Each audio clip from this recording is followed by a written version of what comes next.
की करेंगे शुरुआत। बड़ी खबर की बात सबसे पहले करेंगे। रायसेन से बड़ी खबर यह है कि यहां पर बारात निकलने की तैयारी थी, इसी दौरान एक बड़ा हादसा पेश आया है।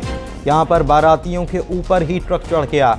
जो बारात में सर पर लाइट लेकर जो लोग काम करते हैं, चलते हैं, उनको भी इसने अपनी चपेट में ले लिया। 4 से 5 लोगों की मौत की जानकारी मिल रही है। कई लोग जो हैं वो घायल भी हुए हैं। जानकारी के मुताबिक ट्रक का जो ब्रेक है वो फेल हो गया था और उसकी वजह से यह हादसा होना बताया गया है। खमरिया गांव के पास यह हादसा हुआ। खमरिया गांव के पास जबलपुर भोपाल मार्ग पर यह दुर्घटना पेश आई है। पुलिस प्रशासन की टीम मौके पर पहुंच चुकी थी और उस वक्त की तस्वीर आप देख सकते हैं जब पुलिस की टीम मौके पर पहुंची और यहां से लोग जो घायल हुए उनको रेस्क्यू करके अस्पताल भेजा गया है और उनका इलाज चल रहा है। और 4 से 5 लोगों की मौत हो गई है। ये बड़ी खबर इस वक्त रायसेन से सामने आई, जहां पर बारात निकलने की तैयारी थी। खुशी का माहौल था।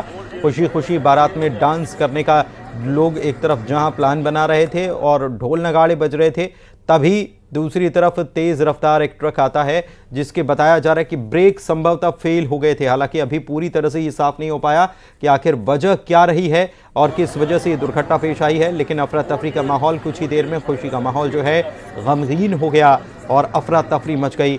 4 से 5 लोगों की मौत की जानकारी मिल रही है और कई लोग जख्मी हैं, अस्पताल में भर्ती करा दिया गया है।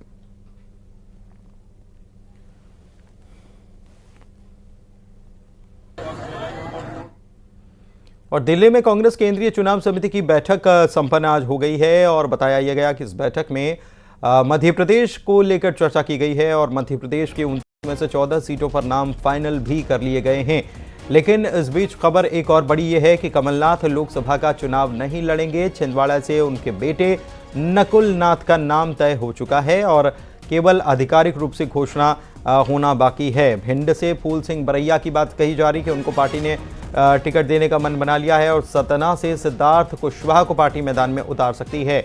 वहीं राजगढ़ से प्रियव्रत सिंह यहां उम्मीदवार बनाए जा सकते हैं, ये भी बात निकलकर सामने आ रही है। और कुछ ऐसी खबरें हैं कि कुल 14 सीटें जो हैं लोकसभा की, उन सीटों पर कांग्रेस पार्टी में एक राय हो चुकी है और 14 सीटों के उम्मीदवार जो हैं वो तय कर लिए गए हैं। ये बड़ी खबर है। एमपी में कांग्रेस के उम्मीदवार तय कर लिए गए और 14 सीटों पर कौन कौन सी सीटें हैं देखिए। आपको छिंदवाड़ा, भिंड, सतना की बात तो बता ही रहे हैं और साथ में राजगढ़ से प्रियव्रत सिंह जो हैं राजघराने से ही आते हैं, उनको मैदान में उतारा जा सकता है। सिद्धार्थ कुशवाहा जो हैं उन्हें सतना से में उतारा जा सकता है।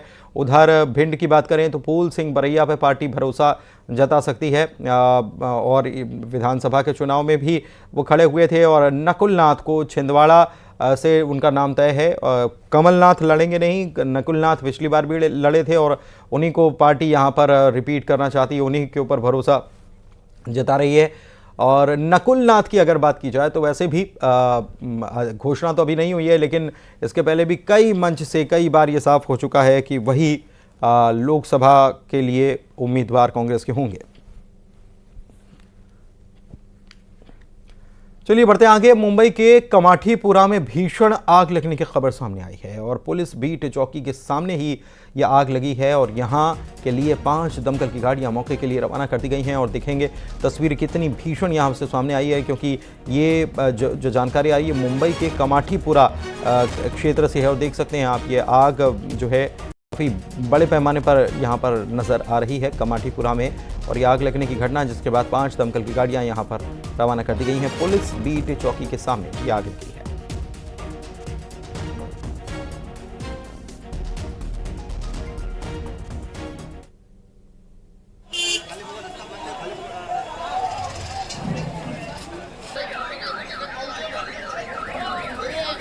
तो एक मकान बताया जाता है जिसमें ये आग लगने की घटना सामने आई और आसपास आग ना फैले कोशिश इसकी भरसक की जाएगी, जाहिर सी बात है दमकल के द्वारा।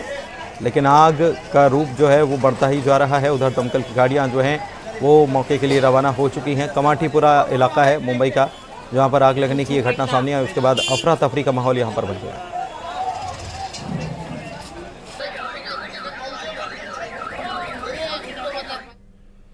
लोकसभा चुनाव से पहले केंद्र सरकार ने बड़ा कदम उठाया। देश भर में CAA लागू कर दिया गया। इससे 3 देशों के गैर मुस्लिम शरणार्थियों को नागरिकता मिलेगी। मोदी सरकार के नागरिक संशोधन कानून का नोटिफिकेशन जारी हो चुका है। इससे 3 देशों के गैर मुस्लिम शरणार्थियों को नागरिकता मिल पाएगी। अफगानिस्तान, पाकिस्तान, बांग्लादेश के शरणार्थी हिंदू, सिख, बौद्ध शरणार्थी भारतीय नागरिक बन जाएंगे। जैन, ईसाई, पारसी शरणार्थी भारतीय नागरिक बन जाएंगे। 31 दिसंबर 2014 से पहले आए लोग देश के नागरिक बन जाएंगे।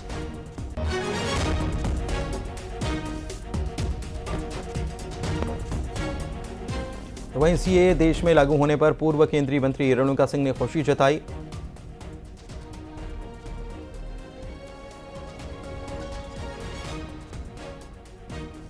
उधर सीएम विष्णुदेव साय ने भी इस पर बयान दिया और सीएए आज से लागू हुआ है। ये नागरिकता देने वाला कानून है। 31 दिसंबर से पहले आए शरणार्थियों को नागरिकता मिलेगी, उन्होंने ये कहा है।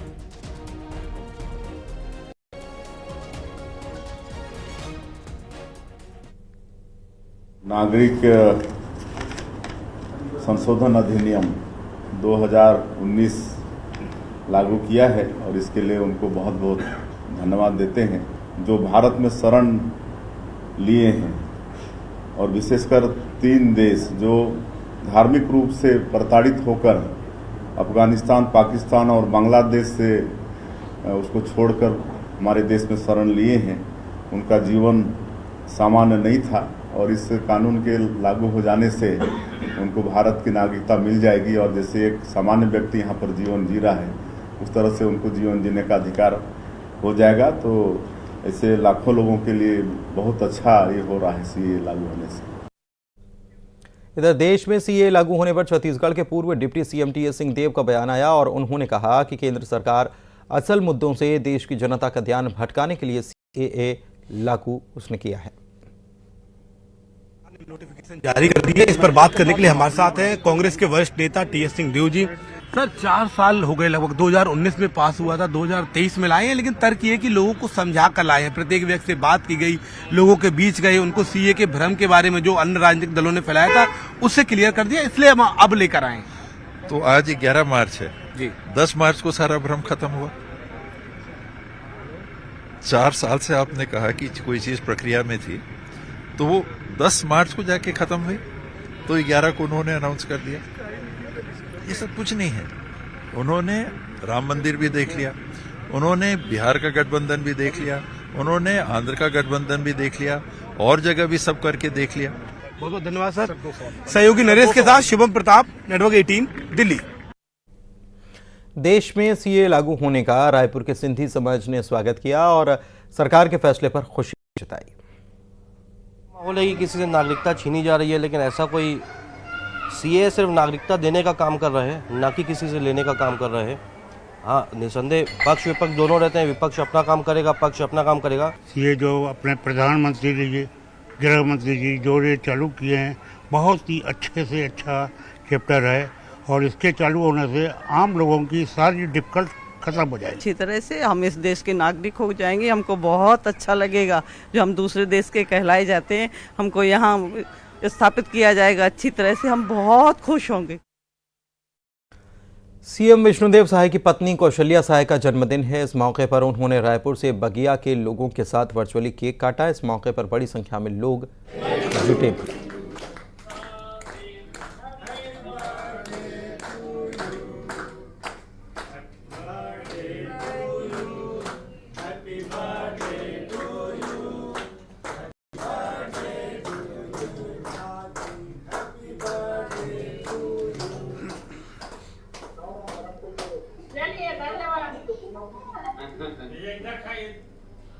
दो तस्वीरें आपको हम दिखा रहे हैं। बागिया के लोगों के साथ उन्होंने केक भी काटा और दिन में न्योता भोज भी उन्होंने दिया था।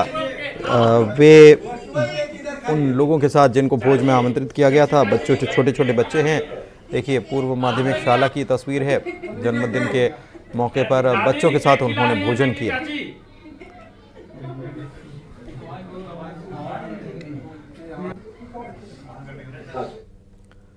और वहीं खंडवा में ब्लास्टिंग के दौरान बड़ा हादसा हो गया और ब्लास्टिंग के दौरान 2 युवक इसकी चपेट में आ गए, जिसमें एक युवक की तो मौत हो गई जबकि दूसरे युवक का इलाज चल रहा है। ये खबर खंडवा जिले के खालवा क्षेत्र में हो रही ब्लास्टिंग से जुड़ी हुई है। यहाँ पर संदलपुर में नहर परियोजना के तहत यहाँ पर ब्लास्टिंग की गई, लेकिन ब्लास्टिंग की वजह से 2 युवक इसकी चपेट में आए। एक ने तो दम ही तोड़ दिया, एक की हालत गंभीर बनी हुई है।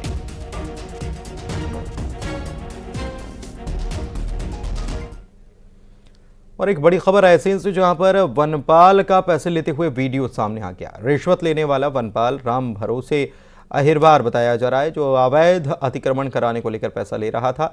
वीडियो सामने आने के बाद डीएफओ हेमंत कुमार रायकवार ने कार्रवाई करते हुए वनपाल राम भरोसे अहिरवार को सस्पेंड कर दिया है। डीएफओ ने कहा कि ऐसी लापरवाही बर्दाश्त नहीं होगी। पूरा मामला ओबेदुल्लागंज सामान्य वन मंडल का है। ये 3 जनों का खर्चा कितने हैं? 1 2 3 4 5 6 जी 6। तो ऐसा कर ले, अभी तेरे पार्टी आओ। उज्जैन से खबर। यहां पर महाशिवरात्रि पर्व पर 5 श्रद्धालुओं से ठगी की वारदात हो गई। दरअसल श्रद्धालुओं को शिवरात्रि के पर्व के पास फोटोकॉपी करा के 5,000 रुपये में बेच दिया गया। श्रद्धालु जब महाकाल मंदिर में फर्जी पास लेकर पहुंचे तो सुरक्षा कर्मियों ने उन्हें पकड़ा। फिलहाल पुलिस पूरे मामले की जांच कर रही है। शिवरात्रि में जो मंदिर प्रशासन की तरफ से पास जारी किए जाते हैं, इसमें एक गेस्ट हाउस के द्वारा एक फर्जी फोटोकॉपी करके जो पास है वो बनाने का एक मामला ध्यान में आया है। मंदिर समिति ने इसके संबंध में थाने पर अवगत कराया, उसमें जांच की जा रही है। जो वस्तु इंदौर में नकली पुलिस बनकर बुजुर्गों के साथ लगातार हो रही वारदातों में पुलिस को बड़ी सफलता मिली है। इंदौर पुलिस ने नकली पुलिस बनकर घटना को अंजाम देने वाले ईरानी गैंग के सरगना को गिरफ्तार किया है और पिछले 1 महीने से लगातार 3 वारदात होने के बाद पुलिस गैंग का पीछा करना शुरू कर चुकी थी। सीसीटीवी कैमरे को देखते हुए पुलिस सेंधवा के ईरानी डेरे तक पहुंची और यहां से पुलिस को खबर मिली कि इन वारदातों के पीछे मुंबई की ईरानी गैंग का हाथ है। फिलहाल पुलिस पूछताछ में शहर की 6 से अधिक वारदातों का खुलासा हो। इन टीम्स को ट्रैक करना शुरू किया। ट्रैक करते करते हमें पता चला कि सेंधवा में ईरानी डेरा जो है वहाँ से लाके व्हीकल्स को यूज़ किया जा रहा है, परंतु जो गैंग इस पूरे घटनाक्रम को ऑपरेट कर रही थी वो महाराष्ट्र में मुंबई में जो कल्याण क्षेत्र है वहाँ के ईरानी डेरे के सरगने के द्वारा कराई जा रही थी। इसमें पिछले 5 दिनों से इंदौर पुलिस की जो टीम्स हैं वो वहीं पर रह रही थी और उनकी सोर्स से इंफॉर्मेशन इकट्ठी कर रही थी। और दिल्ली से बड़ी खबर आपको इस वक्त बता रहे हैं। बीजेपी की तरफ से भी सीईसी की बैठक बुलाई गई थी और ये बैठक अभी कुछ देर पहले ये खत्म हुई है, ये बड़ी खबर। और मध्य प्रदेश की 5 सीटों पर भी इस बैठक में मंथन हुआ है, क्योंकि मध्य प्रदेश के नेता भी इस बैठक में शामिल होने के लिए पहुंचे थे। चाहे बात वो मुख्यमंत्री की कर ली जाए, डॉक्टर मोहन यादव की, या फिर संगठन मंत्री हितानंद की बात कर ली जाए, या फिर प्रदेश अध्यक्ष वीडी शर्मा की बात कर ली जाए, तो ये सभी इस बैठक में मौजूद थे, सीईसी की बैठक में। और बीजेपी की सीईसी की बैठक जो है कुछ ही देर पहले खत्म हुई है। बड़ा अपडेट। और इसमें मध्य प्रदेश की 5 सीटों पर मंथन हुआ है। तो ये माना जा रहा है कि अगर मंथन हुआ है मध्य प्रदेश की 5 सीटों पर, तो बहुत जल्द इन सीटों पर नामों का ऐलान भी कर दिया जाएगा संभवतः। विनीत हमारे संवाददाता हमारे साथ फोन लाइन पर जुड़े हुए हैं, जानकारी उन्हीं से लेते हैं। विनीत, ये बीजेपी की बैठक जो सीईसी की चल रही थी, क्या जानकारी, कितने नामों को तय कर लिया गया? आज खबर थी कि 100 से अधिक नाम तय हो सकते हैं, जिसमें मध्य प्रदेश के 5 नाम भी हैं। जी, निश्चित तौर पर मैं आपको बताना चाहूंगा कि अगर मध्य प्रदेश की बात करें तो मध्य प्रदेश के 5 नामों पर जो अंतिम फैसला जो है वो जो हमें सूत्र बता रहे हैं वो ले लिया गया है। एक बड़ी बात यहाँ पर मैं आपको बताना चाहूंगा कि मुख्यमंत्री जो है वो भी यहाँ से निकल गए हैं, केंद्रीय चुनाव समिति की बैठक से निकल गए। मध्य प्रदेश को लेकर के जो केंद्रीय चुनाव समिति की बैठक है वो खत्म हो गई है। इसके साथ ही साथ जो हमारे सूत्रों के हवाले से हमें खबर आ रही है कि अगला 1 दिन में हो सकता है, बहुत संभव है कि बीजेपी जो है वो अपने उम्मीदवारों की दूसरी सूची जो है उसे कल जारी कर सकती है। तो एक बड़ी खबर यह मध्य प्रदेश के जो 5 नाम बचे हुए हैं उन 5 नामों की घोषणा जो है वो कल हो सकती है। हालांकि हमने इस पर जो है वो मुख्यमंत्री मोहन यादव से पूछने की कोशिश की, तो उनका साफ तौर पर कहना था कि जब उम्मीदवारों के नामों की घोषणा पार्टी के मंच से किया जाएगा तभी आएंगे। लेकिन एक बड़ी बात यहाँ पर यह भी है कि छिंदवाड़ा, जिसे बीजेपी 2014 में और 2019 में जीत नहीं सकी थी, उस पर भी बीजेपी ने अपने उम्मीदवार के नाम की घोषणा जो है वो कर दी। माफ कीजिएगा, उम्मीदवार जो है वो तय कर दी है। अब घोषणा जो है वो बहुत संभावना है कि कल ही इसकी घोषणा जो है वो कर दी जाए। इसके साथ ही साथ मैं आपको बताना चाहूंगा कि आज जो है वो बिहार को लेकर के भी केंद्रीय चुनाव समिति की बैठक हुई। महाराष्ट्र, गुजरात, तेलंगाना, हिमाचल प्रदेश, तो 7 राज्यों को लेकर के केंद्रीय चुनाव समिति की बैठक जो है वो यहाँ पर बीजेपी में राष्ट्रीय मुख्यालय में हुई, जिसमें प्रधानमंत्री नरेंद्र मोदी भी मौजूद थे। और सबसे महत्वपूर्ण बात अगर मध्य प्रदेश के लिहाज से करें तो छिंदवाड़ा को लेकर के बीजेपी ने अपने उम्मीदवार के नाम जो है वो तय कर लिए हैं। अब औपचारिक घोषणा बाकी है और बहुत संभव है कि कल इसकी औपचारिक घोषणा जो है वो हो सकती है। ये औपचारिक घोषणा हो सकती है, क्या सूत्र बता रहे हैं? क्योंकि ये बात सामने आ रही थी या ऐसी कुछ खबरें थी कि मध्य प्रदेश में जो 5 सीटें हैं इनमें से 2 महिला उम्मीदवार हो सकती हैं। कैलाश विजयवर्गीय जो हैं दिल्ली की राजनीति तो करते रहे, अब वो प्रदेश की राजनीति कर रहे हैं, लेकिन बार बार उनकी तरफ से बयान आया, बीच में कहा गया कि टिकट कटने वाला है जो इंदौर के सांसद हैं उनका। फिर उन्होंने कहा कि मैं मजाक कर रहा था, फिर उन्होंने कहा कि कोई यहाँ से केंद्रीय मंत्री चुनाव लड़ सकता है, फिर उन्होंने कहा कि महिलाओं की भी हिस्सेदारी हो सकती है। तो इसको लेकर कुछ खबर में इसको लेकर के लगातार कयास जो है वो लगाए जा रहे हैं कि आखिरकार बचे हुए 5 सीट में कौन उम्मीदवार बने। कैलाश विजयवर्गीय बीजेपी के बड़े नेता है, कद्दावर नेता है। वो मध्य प्रदेश में की राजनीति में जाने के पहले अभी बीजेपी के राष्ट्रीय महामंत्री, तो उनकी बातें जो है वो काफी महत्वपूर्ण हो जाती हैं। और जिस तरह से अगर महिला उम्मीदवार की बात करें तो महिला उम्मीदवार जो है वो बीजेपी के लिए काफी महत्वपूर्ण है, क्योंकि जिस तरह से बीजेपी न्याय की बात करती है, महिलाओं की बात करती है, उसमें खांचे से अगर देखें तो महिला नाम यहाँ पर काफी महत्वपूर्ण हो जाता है। लेकिन एक बात यहाँ पर तय है कि नाम जो है वो तय कर लिए गए हैं, अब इसकी औपचारिक घोषणा जो है वो बाकी है और बहुत संभावना है कि कल ही जो है इसकी औपचारिक घोषणा जो है वो कर दी जाएगी। बहुत शुक्रिया विनीत आपका इस तमाम जानकारी के लिए। तो कल ही औपचारिक घोषणा हो सकती है, ऐसा कहा जा रहा है, ऐसी संभावना जताई जा रही है। जो जानकार है वो भी ये बता रहे हैं कि नाम तय हो चुके हैं और सब कुछ फाइनल कर लिया गया है। बढ़ते हैं आगे बात अगली खबर की। खबर शिवपुरी से जो बताती है कि जिले की स्वास्थ्य व्यवस्था कितनी लचर है। करेरा हाईवे पर एक युवक सड़क हादसे में बुरी तरह से जख्मी था। मौके पर एम्बुलेंस के लिए फ़ोन किया गया, लेकिन काफ़ी वक्त बीत जाने के बावजूद एम्बुलेंस पहुंची नहीं। इसके बाद वहां से गुजर रहे जनपद सदस्य ने घायल को बाइक से अस्पताल पहुंचाया। बताया जा रहा है कि घायल सड़क पर तड़पता रहा, लेकिन एम्बुलेंस समय से नहीं आई। तो रास्ते करेरा और सरस्वत के बीच में रास्ते में एक घायल व्यक्ति पड़ा मिला। इसके बाद में मैंने उसको देखा तो उसको इतनी हालत नाजुक थी। नाजुक बाद में मैंने 108 एम्बुलेंस को फ़ोन लगाया तो एम्बुलेंस वो वहाँ ड्राइवर बोले मैं आध घंटे में आ रहा हूँ। आध घंटे बाद में मैंने देखा इसकी तो हालत। और इसी के साथ इस बुलेटिन में फिलहाल के लिए बस इतना ही। खबरों का सिलसिला जारी, ब्रेक के उस पार भी।